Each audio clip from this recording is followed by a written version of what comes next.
Oi,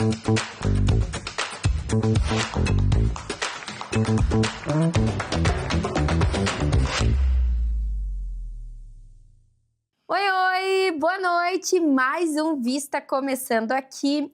Hoje um convidado que me deixa bem curiosa e que vai causar curiosidade para você aí de casa também.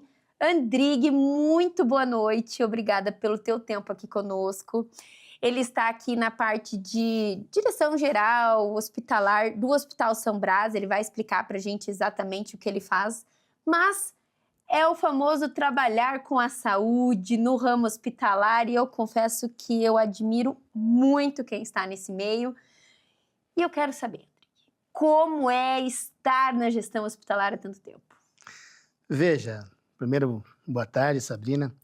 É uma satisfação muito grande estar aqui, podendo expor um bate-papo aqui, alguma coisa da vida hospitalar, né, que foi o meu propósito de muitos e muitos anos.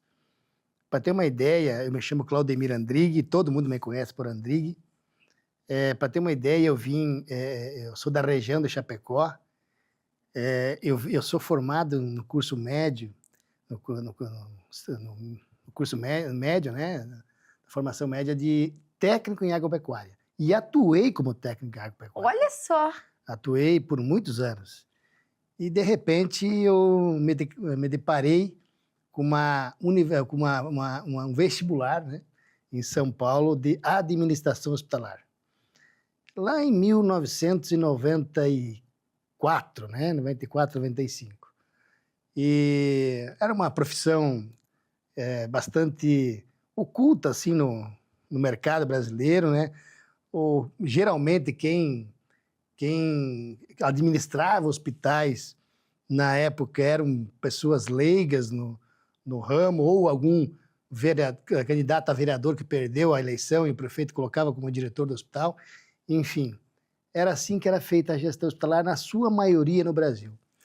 E surgiu, então, essa iniciativa minha, né, de fazer um curso, uma faculdade. Eu passei no vestibular em São Paulo, na Universidade de São Camilo, e formei em 1999, né? Então são 27 anos de formado, né? Uma vida, né? E fiquei, todo o meu curso de administração hospitalar, eu fiquei interno dentro dos hospitais, né? Então, meio-dia nós fazíamos a prática e outro meio-dia nós fazíamos a teórica. Então, a gente vivia o hospital toda a nossa graduação. E assim foi por toda a graduação que a gente fez durante aqueles anos. E isso começou, no começo não foi fácil. Eu venho de uma cidade de interior, né, no oeste de Santa Catarina, ir para uma capital foi muito difícil a minha adaptação. Mas eu tinha um propósito, né? Formar e seguir minha carreira profissional. E formado, então, lá em 1999, eu já saí e fui administrar hospitais, fui fazer gestão de hospitais. Ainda guri, né? E, então, nunca mais saí de dentro de um hospital fazendo gestão. E a própria profissão, a administração hospitalar, ela cresceu muito depois daquilo. Inclusive, vem uma norma do Ministério da Saúde que todo hospital que tivesse convênio com o SUS deveria ser gerido por um administrador hospitalar. Isso não acontece. Então, a norma não é uma lei, é uma norma. Mas com o tempo, as pessoas foram adquirindo essa concepção e hoje, graças ao empenho das federações, das associações, da própria CMB, né, nos congressos, isso vem se multiplicando no Brasil. Então, o curso vem cada vez mais sendo aprimorado no Brasil e a ideia inclusive, o precursor, o mentor da administração no hospitalar no Brasil foi o Padre Querubim. Hoje ele é morto já há alguns anos, mas ele dizia que, pelo menos, o sonho dele era que até 2050 todos os hospitais, pelo menos, tivesse um administrador hospitalar gerindo um hospital. Hoje nós estamos no Brasil próximo de 7 mil hospitais. Eu mesmo eu sou vice-presidente da Federação dos Hospitais do Estado de Santa Catarina E a gente vê ainda muitos hospitais gerindo por pessoas leigas, que, né, têm suas qualificações, porém não tem aquele direcionamento do foco da administração hospitalar, que é muito difícil. E é muito Então, diferente também, né, do administrador generalista, digamos assim, né? Vamos dizer assim que fazer gestão de um hospital, ele tem assim, uma experiência, claro, mas ele tem calma, né? Veja, Sabrina, eu costumo dizer que um hospital ele é tão complexo, Peter Drucker falava isso, né? Que é tão complexo um hospital que são várias empresas dentro de uma empresa. Veja no hospital que estou gerindo hoje, o Hospital São Brás, só na lavanderia são 20 toneladas por mês de roupa lavada. Eu acho que não tem uma lavanderia aqui em Porto União que lava 20 mil quilos de roupa. Nós servimos em torno de 22 mil refeições. Isso dá mais ou menos de 400 a 500 refeições por dia. Não sei se tem algum restaurante aqui que serve essa quantidade. O Hospital São Brás serve essa quantidade. Então, a farmácia, nós temos uma distribuição de medicamentos, a gente não chama de farmácia, distribuição de medicamentos, que distribui aí 2, 3 milhões de medicamentos para pacientes que internam, enfim, no hospital. Então, é um conglomerado de empresas dentro de uma grande empresa. Entende? Então, cada uma precisa de alguém fazendo gestão de custos, de receita, de despesa. Pessoas. De pessoas, né? Veja, nós temos eu estou há um mês aqui, mas são próximo de 300 funcionários o Hospital São Brás tem, né? São 300 personalidades para E famílias, né? Famílias que estão... Exatamente, são personalidades diferentes, caráteres diferentes, que nós temos que saber lidar com cada uma delas, né? Então, essa complexidade de hospital, ela faz com que a gente também fique apaixonado, né? Agora, tu me diz assim, é difícil? É difícil, mas a gente vai, com o tempo, a gente vai cortando o caminho.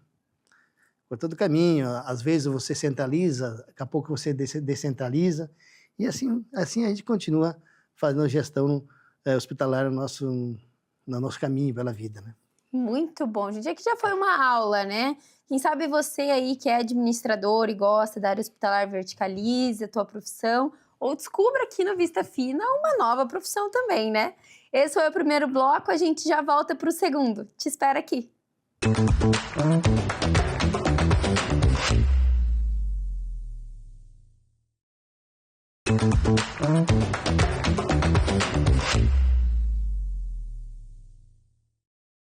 Voltamos aqui.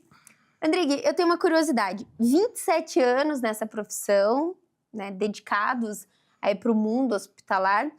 Os problemas de gestão que você encontrava lá no começo da tua carreira continuam sendo os mesmos que você encontra hoje? Ou a mudança com a vinda de tecnologia, de novas legislações, as pessoas mudaram? Você consegue fazer esse paradoxo pra gente? Sim, houve muita mudança, Sabrina. Eu acho que as mudanças, inclusive, vieram burocratizar mais, claro, a saúde, mas vieram para melhor. Mas muitas coisas ainda são empecilhos. Eu vou dizer um dos desafios que é um empecilho que tira o sossego de todo administrador hospitalar, o financiamento.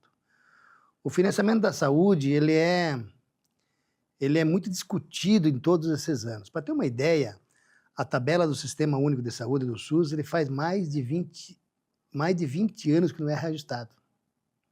Para ter mais clareza, 21 anos que ele não é reajustado. Ou seja, não querendo avançar muito, mas uma consulta do SUS paga hoje para o médico R$10. Então, nós não encontramos médicos que façam uma consulta por R$10, porque seria uma vergonha.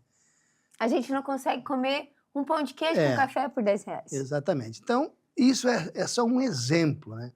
Então, tu tem que achar maneiras e formas, incentivos para buscar equilibrar esse peso, né? Equilibrar essa conta. E a gente vai em busca de soluções, né? de novas especialidades, mais rentáveis, oferecer para o profissional médico mais outras funções, mas é um desafio diário essa situação do financiamento da saúde. Toda vez que o orçamento da União aperta, a primeira coisa que eles vão cortar é sempre a saúde ou a educação. Reduz lá para que... E assim a gente vai lidando tempo após tempo para buscar. E com isso, vem as novas tecnologias. Se você não acompanhar as novas tecnologias, você fica para trás. Eu sempre digo, para onde eu vou, que a melhor forma de você concorrer, lidar com a concorrência é você investindo. Mas quando tu vai investir, seu financiamento é ruim. Então tem que fazer uma gestão enxuta, né? Uma gestão bem equilibrada, fazendo com que a tecnologia médica hospitalar chegue até o paciente. Para ter uma ideia, hoje, poucos cirurgiões fazem cirurgia de vesícula pelo SUS ou uma cirurgia de apendicectomia aberta.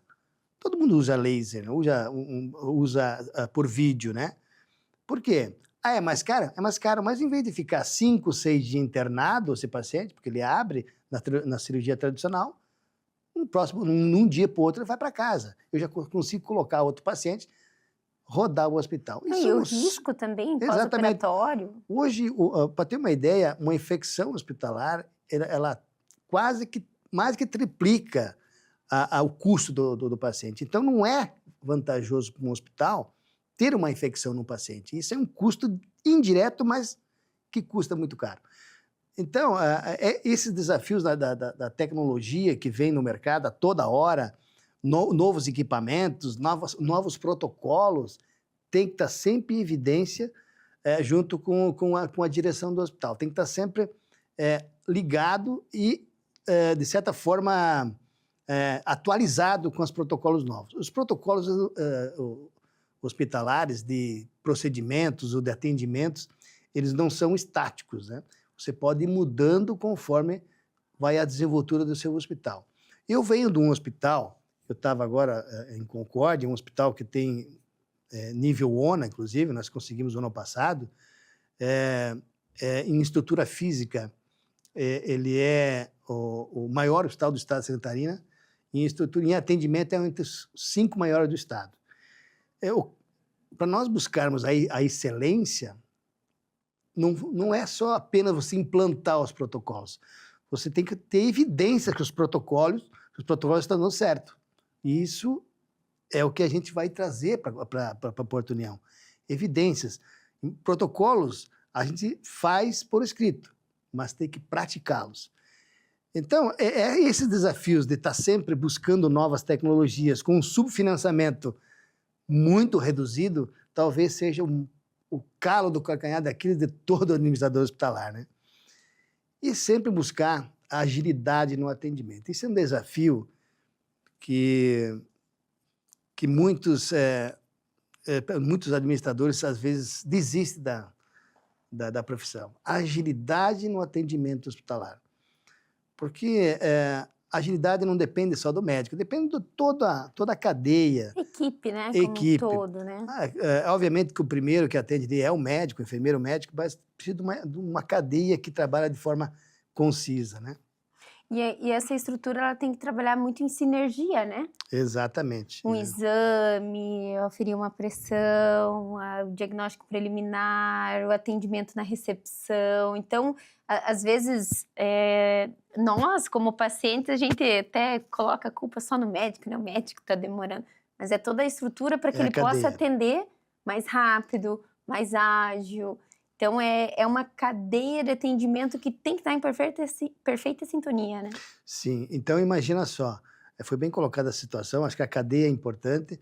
Às vezes a gente culpa muito o profissional médico, mas voltando a 27 anos atrás, o tempo que eu me formei, o médico, na sua maioria, claro que em hospitais de grande porte, em capitais era diferente já, mas ele tinha apenas um raio-x para fazer um diagnóstico. Hoje nós temos tomografia, nós temos exame de laboratório instantâneo, eletrocardiograma, nós temos ultrassom no momento. Então, tudo isso dá amparo, mas tudo isso também dá amparo e segurança, mas tudo isso também demora para fazer. Leva tempo, Leva né? tempo para fazer. Esse é um desafio bastante em ênfase hoje nos hospitais, porque a agilidade é importante, sim, mas uma agilidade com qualidade. Qualidade, né? A ideia é sempre que o paciente ele saia do hospital do seu atendimento com o seu diagnóstico. E muitas vezes, no meu tempo, lá 27 anos atrás, não saía com o diagnóstico. Saía com uma prévia de um diagnóstico, porque não tinha os exames necessários para conseguir diagnosticar a patologia. Hoje, no Hospital São Brás, onde estou né, no momento gerindo, nós estamos fazendo uma UTI neonatal, com 10 leitos. Em Porto União não tem uma UTI neonatal. Veja, Sabina, as UTIs neonatais antigas, elas tinham um espaçamento muito reduzido. Mas por quê? Porque há 20, 30 anos atrás, quem que estava numa UTI neonatal? Era um médico que às vezes nem presencial era de sobreaviso, um pediatra de sobreaviso, uma enfermeira que não atendia somente na UTI, atendia todo o hospital, um técnico de enfermagem, basicamente isso. Hoje nós temos médicos presenciais, dependendo do dia, precisa 2 médicos pediatras presenciais, um enfermeiro coordenador, um enfermeiro assistencial, um técnico para cada 2 leitos, fisioterapia 24 horas, fonoaudiologia. Então, serviço de apoio, né? É importante dizer isso, serviço de apoio. Então, inchou de gente para dar o melhor cuidado para o bebê prematuro que está lá, lutando com a vida, né? Então, aquele espaço que nós tínhamos há 30 anos atrás, reduzido, ele encheu de gente e de equipamentos. Há 30 anos atrás não tinha uma estativa quando fazia toda a monitoração do paciente. Hoje nós temos uma estativa que pega todo o leito, uma incubadora. As incubadoras, de certa forma, reduziram de antigamente, né? Elas ficaram menores, mas com mais eficiência. Então, o espaço que você precisava há 30 anos atrás, hoje precisa muito mais. Isso estende-se para o centro cirúrgico, estende-se para o centro estético, estende para o UTI adulto. Então, a gente percebe que os hospitais mais antigos, essas unidades intensivas, que são unidades fechadas, elas têm um espaço reduzido. Aí a gente, com o tempo, tem que ir demolindo esses espaços e ampliando, porque mais profissionais.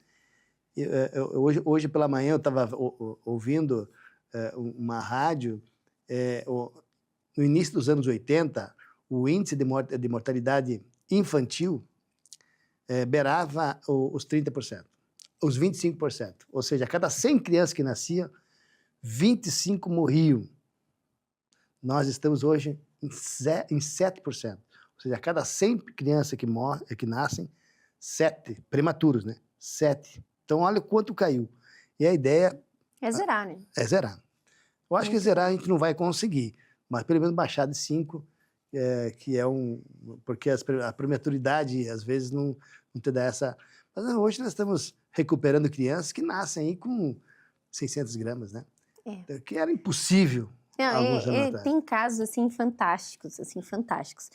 Gente, esse foi o segundo bloco. Eu te espero aqui no terceiro, que a gente vai falar muito mais sobre gestão hospitalar, sobre outras novidades também que os camelianos estão trazendo aqui para Porto União, porque isso é muito importante. Eu te espero. Até já!